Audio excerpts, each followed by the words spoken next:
ज्या क्रांतीज्योती सावित्रीबाई फुलेंनी स्त्री शिक्षणाची मुहूर्तमेढ ठेवली, ज्यावेळी आम्ही हा निर्णय केला की आमच्या मुलींना उच्च शिक्षण हे मोफत दिलं गेलं पाहिजे आणि ते मोफत देण्याचा निर्णय घेतल्यानंतर त्या योजनेचं नाव आम्ही जर काही ठेवलं असेल तर ते क्रांतीज्योती सावित्रीबाई फुले यांच्या नावानं आम्ही ते ठेवलं।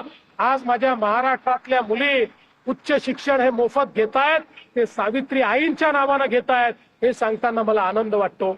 आणि या निमित्ताने खऱ्या अर्थानं सावता महाराजांचं जे गाव आहे अरड, त्या ठिकाणी देखील आपण विकास आराखडा तयार केलाय, त्याचंही काम आपण चालू करतो। त्याही ठिकाणी मोठ्या प्रमाणात जे काही आपल्याला एक भव्य दिव्य अशा प्रकारची व्यवस्था उभी करायची आहे, ती व्यवस्था देखील पुढच्या काळामध्ये आपण निश्चितपणे उभं करणार आहोत।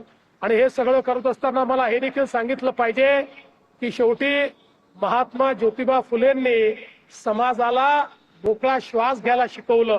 आणि म्हणूनच ज्यावेळी या महाराष्ट्रामध्ये आम्ही निर्णय केला की महाराष्ट्रातल्या प्रत्येक व्यक्तीला 5 लाख रुपयापर्यंत आरोग्य सेवा, सर्व प्रकारचे इलाज, ऑपरेशन हे आपल्याला मोफत करायचे आहेत, 2,000-2,500 कोटी रुपये दरवर्षी खर्च करण्याचा आम्ही निर्णय घेतला।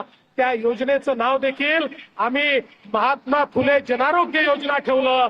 महात्मा फुलेंच्या नावानं प्रत्येक व्यक्तीला मोकळा श्वास घेता आला पाहिजे, हा प्रयत्न खऱ्या अर्थानं आपण या ठिकाणी केला। आणि म्हणूनच आज या निमित्ताने मी आपल्याला आश्वस्त करतो की महात्मा ज्योतिबा फुलेंनी दाखवलेला मार्ग, सावित्री आईंनी दाखवलेला मार्ग, या मार्गाने चालण्याचा प्रयत्न आम्ही करू।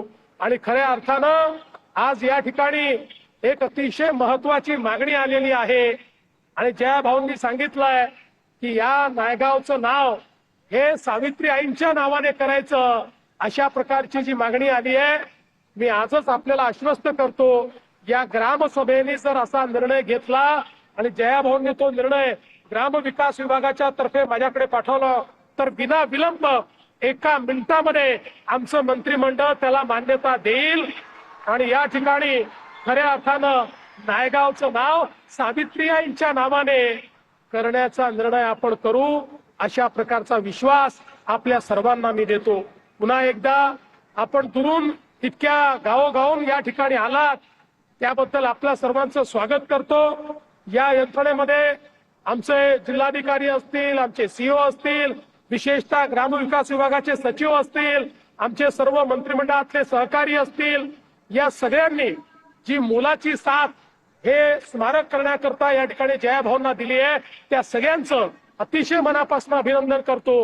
विशेषतः आज भुजबळ साहेब या ठिकाणून गेले, पण पहिलं जो काही वाड्याचं त्या ठिकाणी रूपांतर झालं आणि स्मारक तयार झालं त्यामध्ये भुजबळ साहेबांनी जी भूमिका या ठिकाणी घेतलेली आहे त्याबद्दल भुजबळ साहेबांचे देखील मनापासून आभार मानतो, जया भाऊंचे आभार मानतो आणि माझं बोलणं संपवतो। धन्यवाद। जय हिंद, जय महाराष्ट्र, जय ज्योती।